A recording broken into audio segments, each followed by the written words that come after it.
সবাই ভালো আছেন? যাক, দোয়া করি আল্লাহ পাক সবাইকে ভালো রাখুক।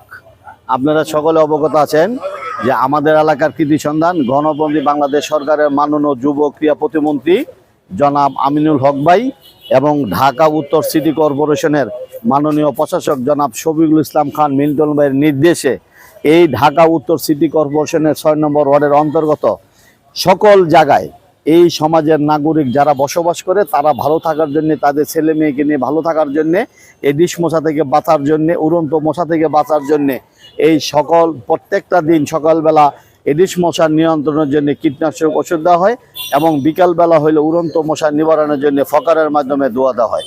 আপনারা জানেন যে আমরা আজকে এই মুহূর্তে আমরা অবস্থান করতেছি ৬ নম্বর ওয়ার্ডের অন্তর্গত এই দুয়ারিপাড়া ওয়াসার যে কোয়ার্টার কম্পাউন্ডের ভিতরে আছি আমি। এই কম্পাউন্ডের নেতৃবৃন্দ যারা আছে সকলেই কিন্তু এখানে উপস্থিত আছেন।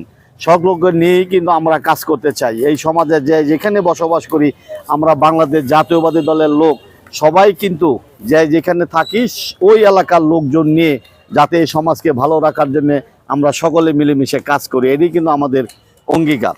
তাহলে আমরা এখন স্টার্ট দাও, স্টার্ট দাও এটা। এখানে তোমরা সকল জায়গায় কিন্তু এই কোয়ার্টারের ভিতরে যে সমস্যা আছে সকল জায়গায় কিন্তু সেই ওষুধটা তোমরা দেওয়ার জন্য ব্যবস্থা করো। আর আপনারা যারা আছেন সবাই কিন্তু সহযোগিতা করবেন। এই সিটি কর্পোরেশনের লোকজন আসলে তাদের কাজগুলা করার জন্য তাদেরকে দেখাই দিতে হবে কোথায় কোন সমস্যা, কারণ তারা তো সব জায়গা চিনে না। তা আপনারা যেখানে আছেন মনে করেন একদিন যে আমাকে বললো না এই জিনিসটা যাতে আমরা না করি, নিজের থেকে আমরা এই কাজটা করি। ভিতরে দাও, ভিতরে দাও, ওইখানে দাও, ওই যে ভিতরে দাও, মসজিদের ভিতরে দাও, মসজিদের ভিতরে দাও। ঠিক আছে।